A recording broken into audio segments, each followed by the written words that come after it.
Okay, close this. So this is where that Vuln server program I told you to download earlier comes into play. This is an intentionally vulnerable program. CD desktop. Now we're going to see how to communicate with it in a little bit. Oh, fuck. Okay. So what we're going to do is we're going to just execute that program. And we see called starting Vuln server version 1.00. This is vulnerable software. Do not allow access from untrusted systems or networks. So you should execute this in a lab. If you don't know how, ask Greg if I can show you guys how, or if not, YouTube it. So now I have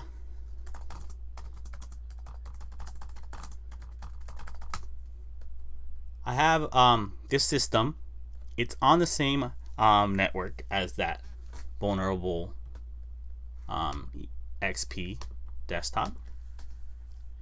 And what we can do is we can use netcat. We can type in that the XP machine's IP address, which is 216.5, I believe. And I believe that program is listening on 999. Yes. So now it says, welcome to Vuln server. Enter help for help. So we can go ahead and enter help, and it gives us a list of commands. So what we're going to do is we're going to do trun period, and then whatever we want to pass it. Trun complete. So that's how you communicate with the program. You pass in trun, which I already know is the vulnerable parameter. I'm not going to cover fuzzing. Well, I'm going to cover fuzzing trun, but anyways. So just know that you need to talk to trun, and we can exit now. If you go back, it's still listening. Everything's still good over here. So I'm going to write a Python script. Python. We're going to name it exploit.py. And we're going to start this off with a shebang. User bin environment Python 3.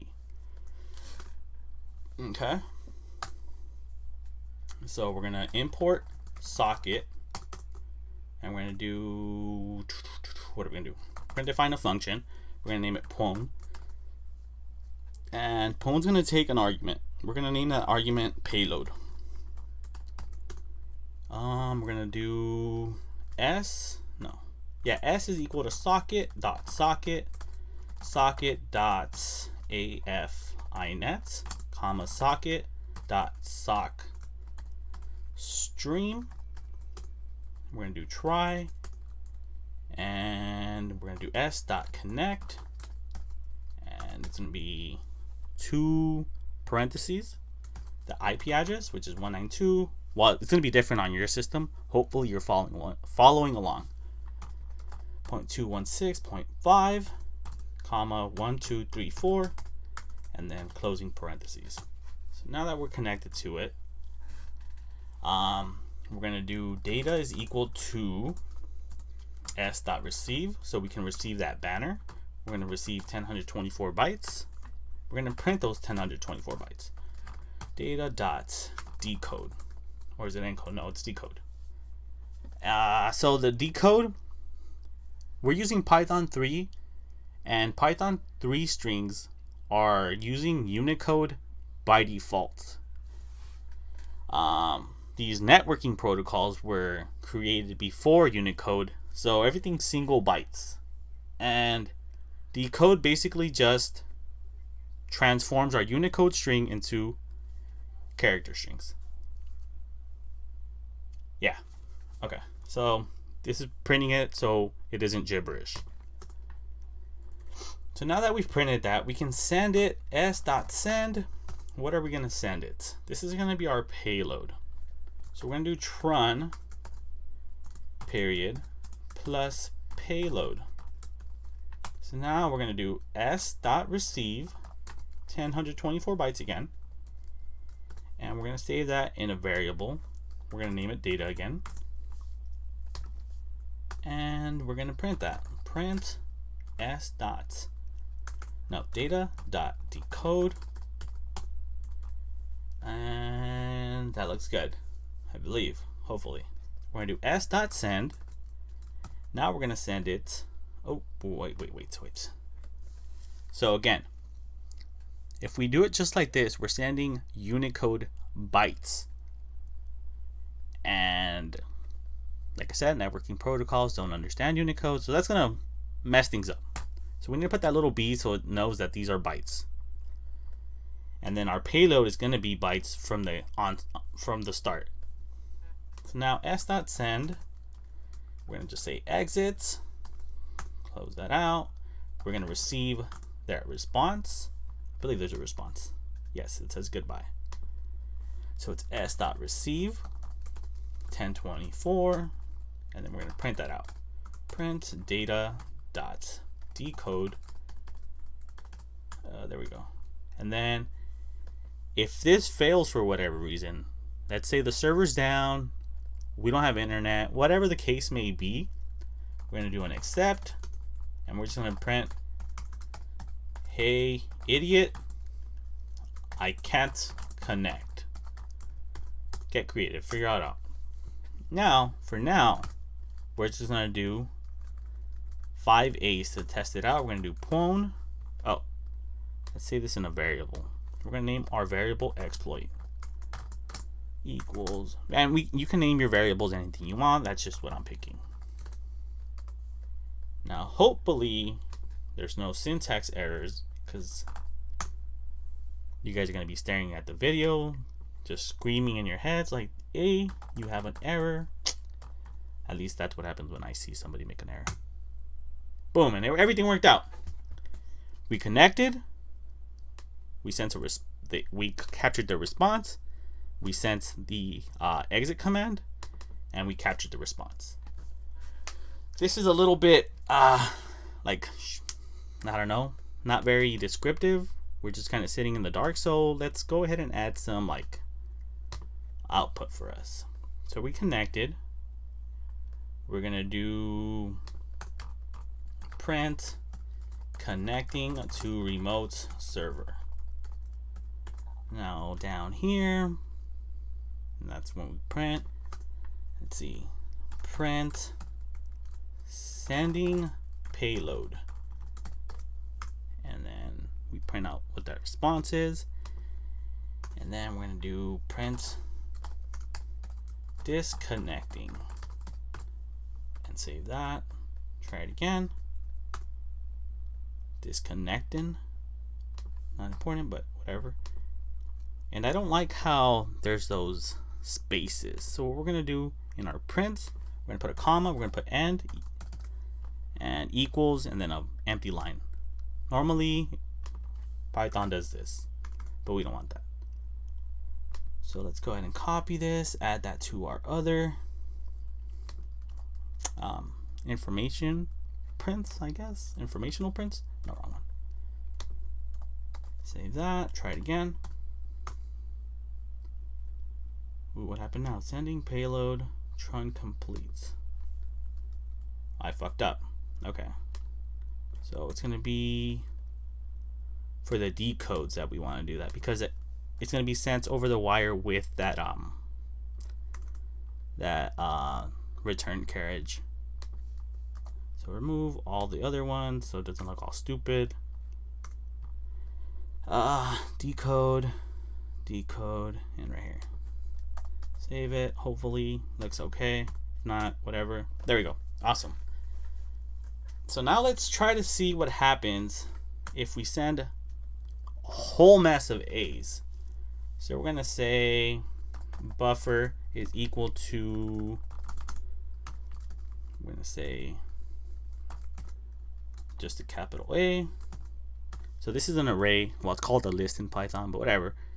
And we're gonna do for I in range of 30. We're gonna do, and then we're gonna have a counter. So we're gonna do counter is equal to 100 tab, We're going to do buffer dot append. We're going to append a byte a times counter. Then we're going to do counter plus equals 200. And that should give us an array, a list with 30 elements in it. And then each element's going to contain a byte array getting consecutively longer. Hopefully. So, yeah, it looks okay to me. Let me just do print buffer for I in range. For I in range of 30, blah, blah, blah. That looks okay, I hope.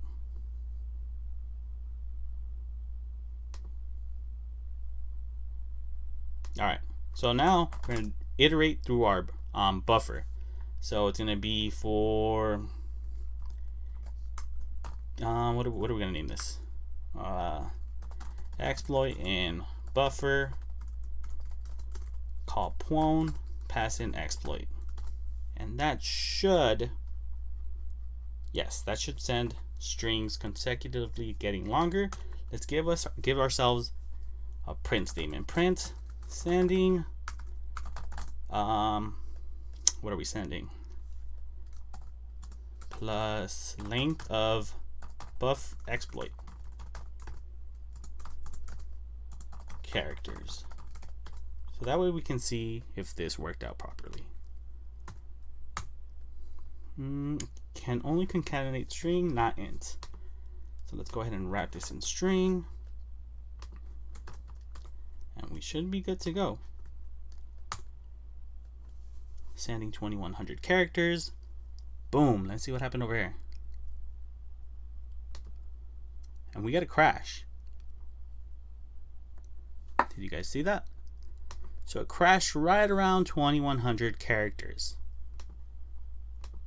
because it's writing over that EIP value. And we can go ahead and verify that by running it again. And this time we're going to run immunity debugger. We're going to attach to Vuln server. Here we are. Oh, attach to it. Go ahead and hit play so it runs.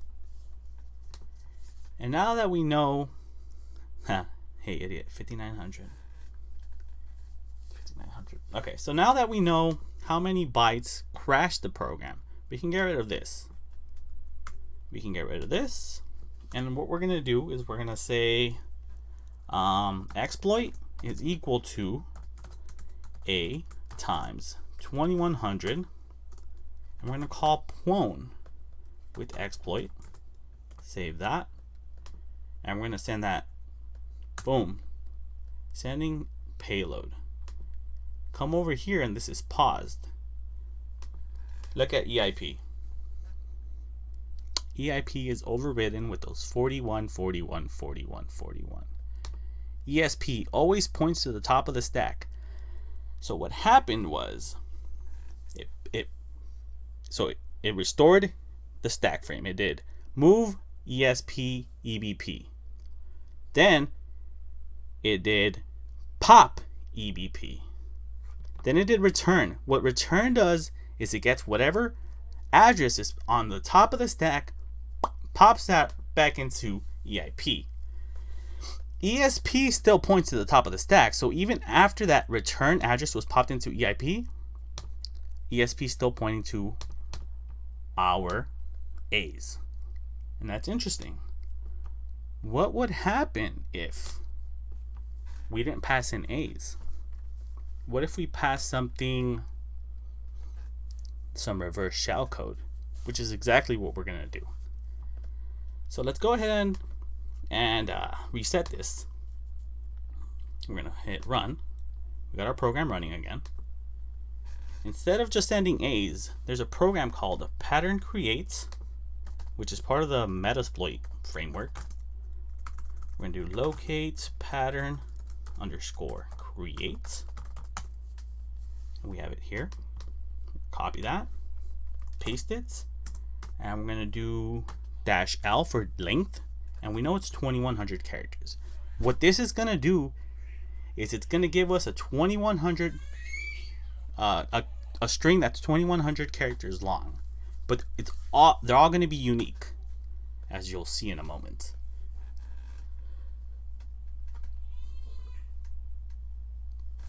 Doom, doom, doom, doom, doom, doom, doom. There we go. So now we're gonna go ahead and highlight it. Right click. Right click, copy. We're still gonna keep that B there. Paste it in. Close that quotation mark. And now when we send the exploit, is this still running over here? It is. So let's go ahead and run our exploit again. Oop, not locate, there we go. We go over here, EIP is overridden with 6F. So let's go over here. We're gonna press Control-C to quit running that exploit. There's another program called offset. Wait, pattern offset.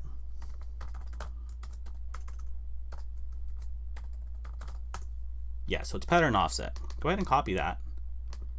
Paste that in. You can pass in -L.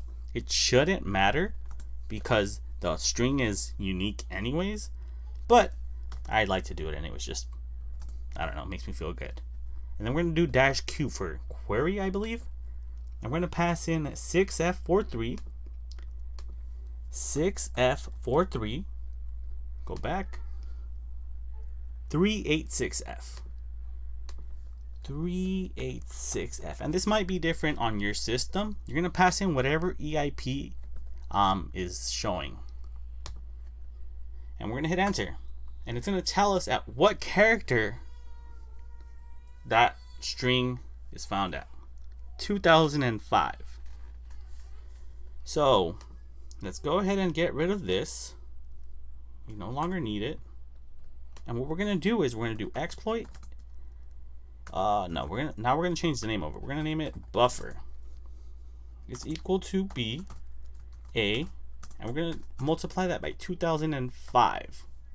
Okay. So now we know that we can overwrite the EIP. So we're gonna set this EIP control. We can name it whatever we want, but this is gonna be the variable that gets placed into EIP. For now, we're just going to pass in some B's to verify that we do have control over EIP. Does that look okay? That looks okay. Run the program again. Exploit is not defined. Whoops. Well, hold on. Let's just change this to buffer plus EIP control. Save that. Go ahead and run that program. Let's check it out. Oh, we never reset the program. Connecting to remote server. So let's go ahead and reset this. Yes. Press play. And we're running. Great. Run the exploit again. Sending payload. Let's check it out. And we see that it's overridden by 42s. Perfect. Now, ESPs point to the top of the stack. Follow and dump. We didn't send anything after these 42s, but we need to verify that we can. So let's reset this once again. And what we're gonna send is something called bad characters. What bad characters are? Well, we're gonna send every byte from 01 to FF, and we're gonna see if there's any bad characters. And of course you don't know what a bad character is, but I'll just show you. Well, I won't show you because this program doesn't have any, but I'll explain anyways. So let me just paste that in. We have bad characters. I need to get rid of this because this is going to be B's. just do copy this, paste that in, and I'm going to do plus equals b, and let me copy this, paste that there. Sorry, I should have had this before I started recording, but you know how that goes.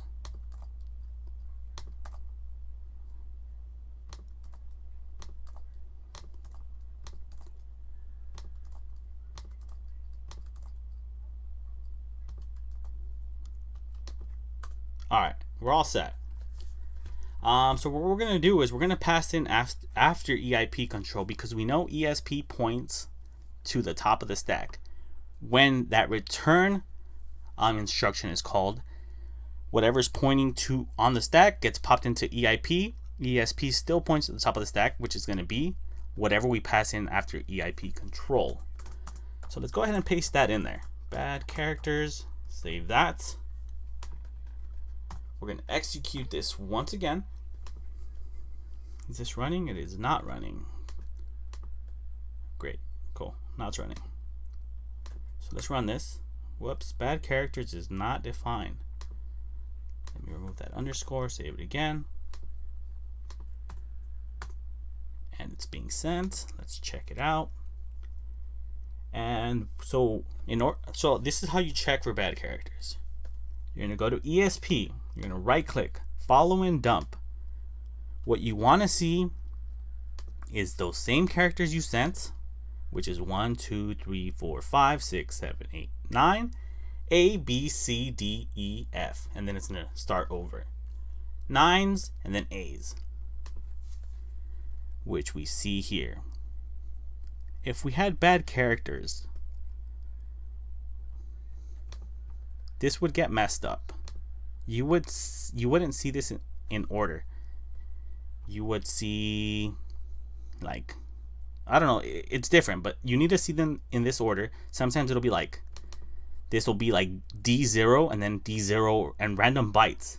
And you know that, say if it started here, you would know that 1B was the bad byte. This program doesn't have any bad bytes. Maybe next time I can show you guys a program with bad characters. But we're going to work with what we have. So no bad characters. We can control EIP. EIP right now points to 4Bs. We don't want 4Bs. We want it to execute whatever address ESP is pointing to. And we can try to set it to this value, hard code it into our program. The problem with that is that we don't know what that value is gonna be, and it can change. So a better way to do it is to find an instruction that says to jump to ESP and jump to that address instead. So I had you guys download Mona Pi. This is why. So you're gonna put exclamation point Mona modules. Hit enter. And there you go. You have the output. What this does is it shows you all the modules that this program imports. We want to find one that has ASLR and DEP disabled. So here we see false. All these look good. Then we see some trues. We don't want these modules. We want the ones that say false. So that leaves us with 2. And then again, false, false, false. So we have 2 good modules that we can work with. What happened? Where did it go? Oh, here we go. At this point, we can choose either one. It's fine either way. If it contains a jump ESP. So we want to find that byte. How do we find that byte? So on Kali Linux, there's a program called NASM Shell, I believe. There we go. Copy that, paste it, hit enter. Something gonna happen? Oh, there we go. So I can do jump ESP, and it gives me the bytes for that. It's FFE4 translates to jump ESP. So what I want to do now is I want to do dash S. I believe it's dash S. And then we're going to do X, FF, X, E4. And then I believe it's dash M. And we want to find. So it's Mona find dash S, which is string, dash M for modules. And we're going to try that first one first. esfunc.dll. Excuse me. Results. And it says that this is good to go. It is good to go. Alright, so let's try it out. So this is still user space, yes. Alright, so let's write it down. I'm gonna just do this. It's 625.011.AF. By the way, the last time I did this, I used the other module, but we'll see what happens. It's fine. It's all about learning. Let's remove the bad characters. We don't need them anymore. Let's comment our address. The x86 architecture stores its bytes in this thing called little endianness, which means that the bytes are actually backwards. So it's going to be AF 1150 and then 6250. So I'll show you guys how to pass it to EIP. So it's going to be X AF X 11 X 50 X 62 backwards. Now instead of bad characters, we're going to name that last one exploit, because that's going to be the final phase in our exploit.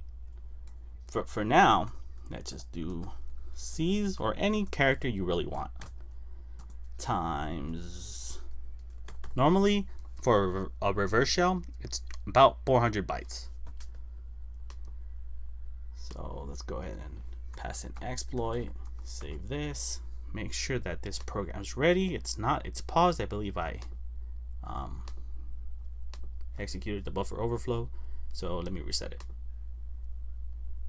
Great. Let me exit out of this,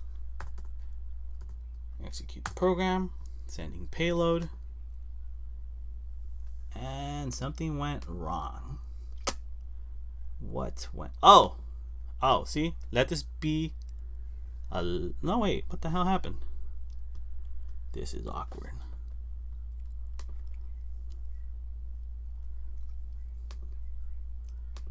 ESP is pointing to the C's properly. It's B7. No, so that EIP is completely off. Yeah, completely off. Let's run this again. It's still here. Page execute, read and write, documents. ESSfunc.dll 6250 11AF. And all of these are starting with a B. Trun's being sent properly.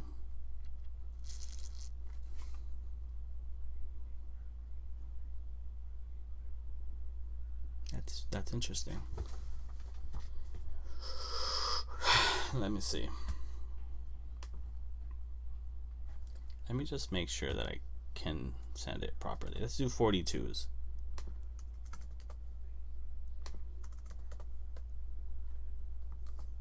Try this once again.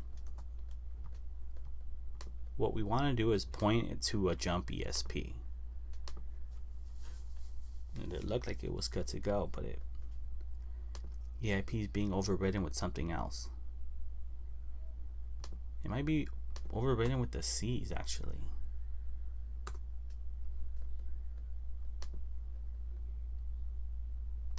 $62. Oh, see, like we have control of it. You know what I think is happening is I think it's trying to execute what's at this address. So yeah, it's good to go. Close this up. What I'm gonna do is I'm gonna go back. Yes, I'm gonna run the program. I'm gonna put a breakpoint on it. Fuck, it was 625 11 AF, something like that. 625.011 AF 011 AF. So hit OK. We're here. We're gonna do F2 to set a breakpoint. You can also right click, breakpoint somewhere right here, toggle. Alright, so now it's toggled. What we want to see is if we can control that EIP register. So execute it, and it's paused. Did I fix? I forgot to fix the address here. Whoop, reset. Start, and now it's running. Let's go ahead and fix this string here. So it's pointing 62. This needs to be 50, 50, 11, and AF. Save that. Go ahead and run the program. Hopefully it hits our breakpoint. It did not hit our breakpoint. Why are we paused here though? Add byte. Boom, boom, boom. Yeah, no, this is strange. And I need to make sure that this is a B. This there starts at the B, starts at the B. Trying and it's being sent properly.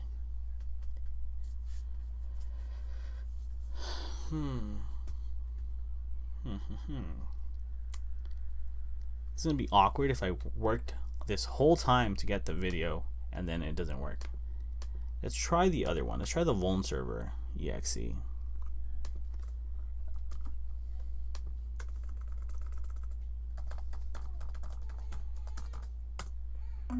Okay, so we're here. 0 pointers. No, it has to be that other one. Why am I not controlling ESP though? I mean EIP. ESSfunc.dll. Here we go. Wait, where'd it go?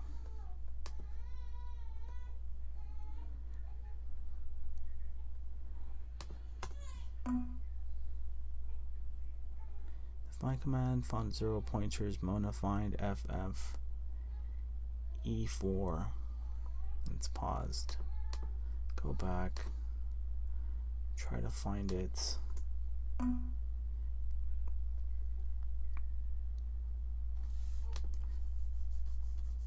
That's so weird. Why is it not working now? Did it a little while ago. Here we go. FFE4, which is jump ESP 6250 11AF. 6250 11AF has the bytes.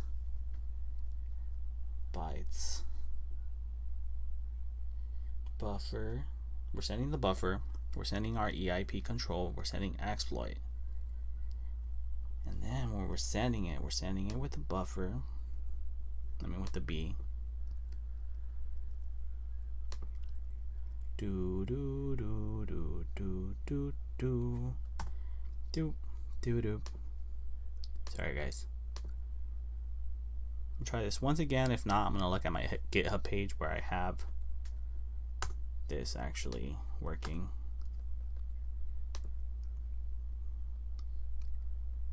What's weird is that it's hitting a breakpoint, I believe. No, access violation when trying to write to BE. Trying to write to. So maybe it's this here that's too long. Try 350. I doubt that's the problem, but this is all part of the process. I wish I could tell you that it was always super straightforward and clean. Maybe for a program like this where it's super easy, it should be. But this is good experience. No, it's still executing the wrong one. All right, let me look at my GitHub page. So GitHub, I am Ismael. Click on it.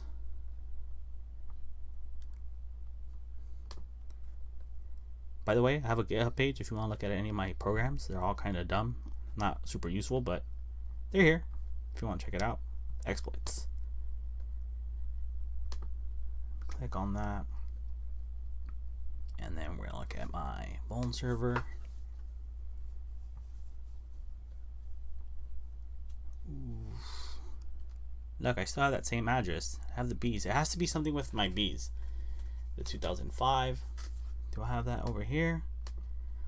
I do have the 2005. I have the bytes, EIP control buffer, and then the C's, exploits. That's so weird. Let's see. S.connect, S.receive, decode, print sending payload, and it's being sent properly.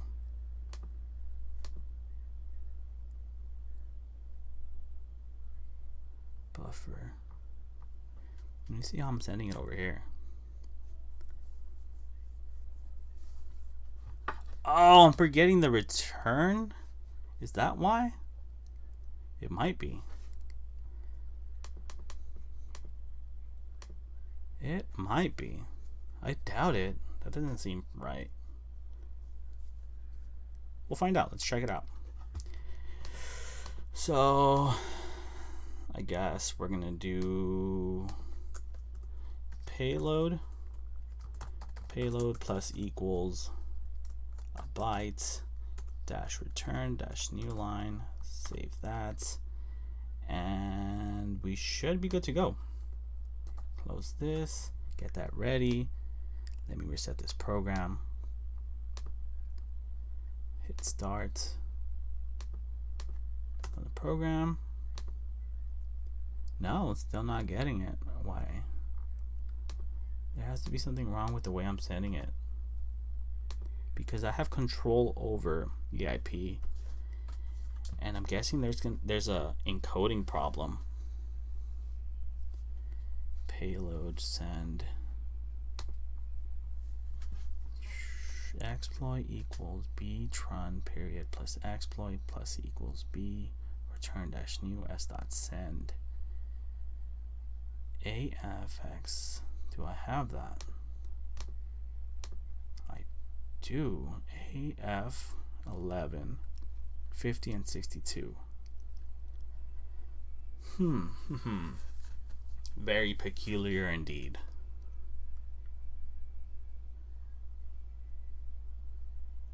XAFX 50 62.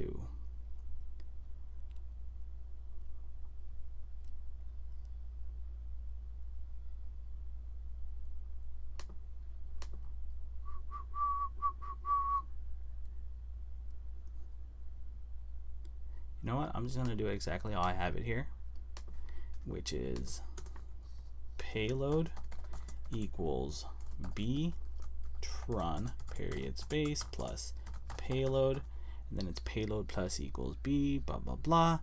Let me remove that, save that, go back, reset this, yes, start, it's running, run the program, go back, paused. Why is it not working? Control G, 6250 AF. Our breakpoint's off. Why is our breakpoint off? Hit F2. Run the program. If it's trying to execute what is located at ESP, I'm going to be so upset that I wasted so much time trying to figure that out. Hit enter. My God, that's what it was. So when I had set that breakpoint, it didn't actually set the breakpoint. So when it was jumping to ESP, which is pointing to C's currently, which is 42. So if let's follow that. And this is that address that EIP was pointing to, where it was throwing that error. Frustrating. So let me go ahead and change my code back just to verify that that really was the case. So it's going to be b trun period plus payload. Save that. Go back, reset this. Yes. Control G, jump to here, make sure my breakpoint's still set, which it's not. Come back here, and hey idiot, I can't talk to the server. Connecting to remote server, why can't you connect? Oh, it's paused, that's why. There we go, let's run it. And there we go, and it should breakpoint. Perfect. Yeah, so there was nothing wrong with my code. It's just that when I set that breakpoint, I went back, it removed that breakpoint for some reason, and I didn't think to check. But still, check out my GitHub page. Alright, so now we know that it's trying to execute what's at ESP, which currently is set to 42s because of the C's. No, is it 43? 43s. And that's why we were getting that error. So we can use MSF Venom to give us some shell code, some reverse, that will give us a reverse shell. To do that, we're going to do MSF Venom --arch arch is x86. I think its platform is equal to Windows. Let me open up a new tab. ifconfig. And we need to get our IP address. So right click and copy. We're going to do lhost is equal to control V. lports is equal to 443. I like to use 443 because it's usually allowed outbound. I mean, obviously, unless it's a server, because the server shouldn't be making outbound connections anyways. But that's irrelevant. We want to do an encoding. We want to do shikata ga nai. We want to do the payload. It's going to be Windows TCP reverse shell, or is it shell reverse TCP? I believe it's shell reverse TCP. What else do we need? We're going to name our variable, the output, which is going to be -f. It's going to be Python.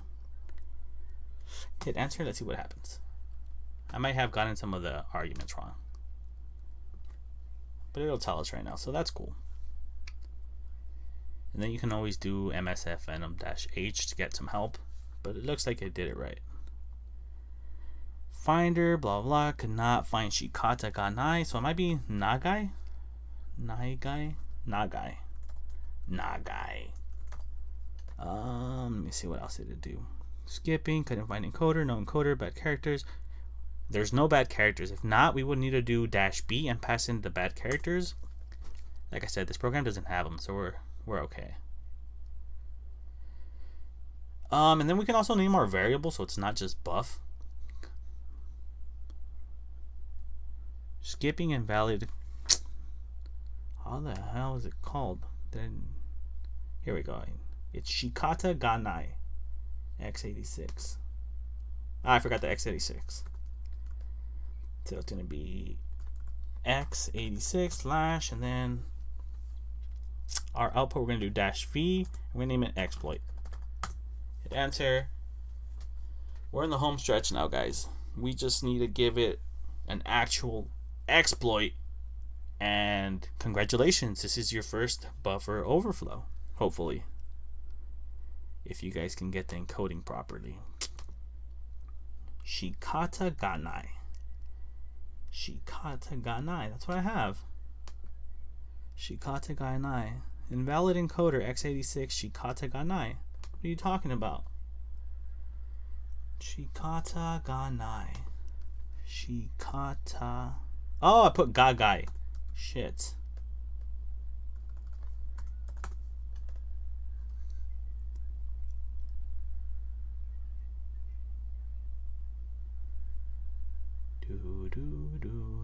And we're set. So it says found one compatible encoder, attempting to encode with one iteration. We can change the iterations as well to make it, I guess, more undetectable. But right now we don't need it. We don't have antivirus or anything. Succeeded, blah, blah, blah. Everything looks good. So now we just got to copy this. Right click, copy. Go back into our program. We got everything ready. And this is our The thing I don't like is that it doesn't have the B's for you. So now you got to go in and put all the B's in. And like I said before, the B's are important because of the encoding.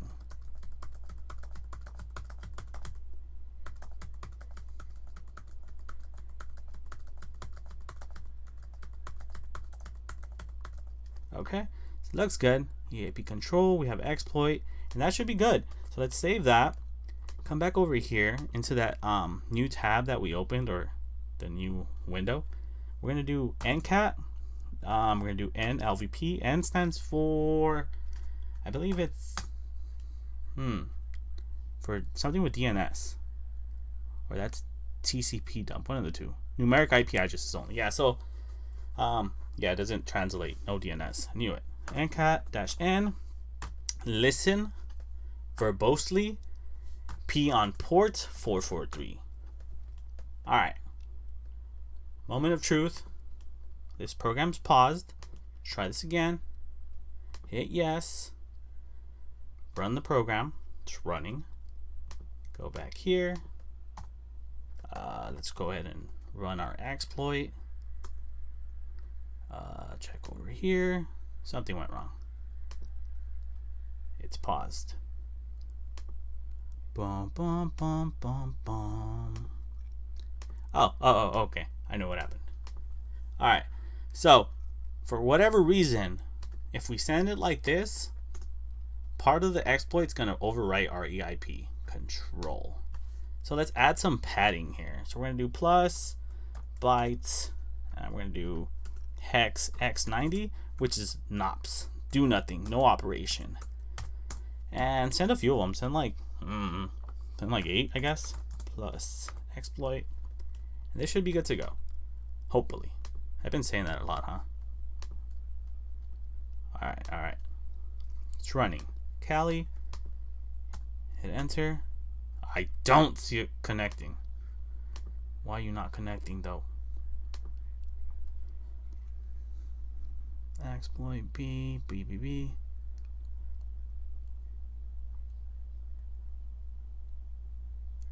Alright, let's go back. We're seeing that thing again. Let's go to the address. See if we're connecting to our address. See what's going on, because we were hitting it. So hit F2. Go back over here. Try it again. Can't connect. Hit run. Here. Run the program. And it's paused. It's paused at jump ESP. Let's look at what ESP is pointing to. ESP, follow and dump. And it's 90. So that's our, that should be it. What's going on? It's paused. Bad command. Ooh, I think there's something wrong with our encoding. Hold on. Bees. Is there any hex 9? Oh, look, there is a bad character. I didn't know that MS Vent would pass in 0. So look, you guys got to find out why bad characters are bad. When we pass in our exploit, it'll mess it up if it contains any bad characters. Most times 00 would be a bad character, like 99.9% of the time. I didn't know that it would give me that 00. Why? So let's run the program again. This time adding -B and that bad character.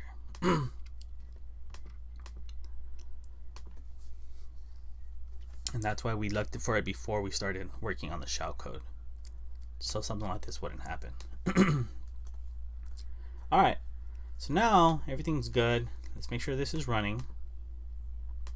And we're going to hit run. And it's still not connecting. What happened now? Did I paste it in there? I did not paste it in there. Bruh, come on. I just ran it and I forgot to paste it in here. What the damn hell? Got excited and I jumped the gun. So let me remove all this. Paste that in there.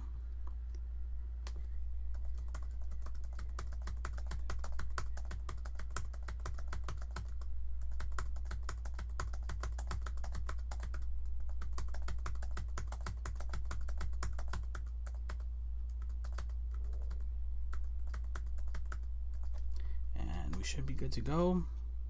We have our listener listening. We have this paused. Is it paused because... No, we're good. So let me do it one last time, hopefully. And we got it. You saw that connection? Who am I? Ah, fuck. Well, we're on the machine. So, like, I can do, like... Is touch a command on here? This is not a command. I can do make directory. And we go back.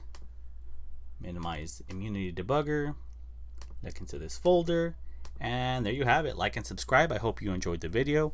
I know it ran a little long and I apologize, but hey, you guys gotta see how it actually goes down in the real world. Yeah. So if you like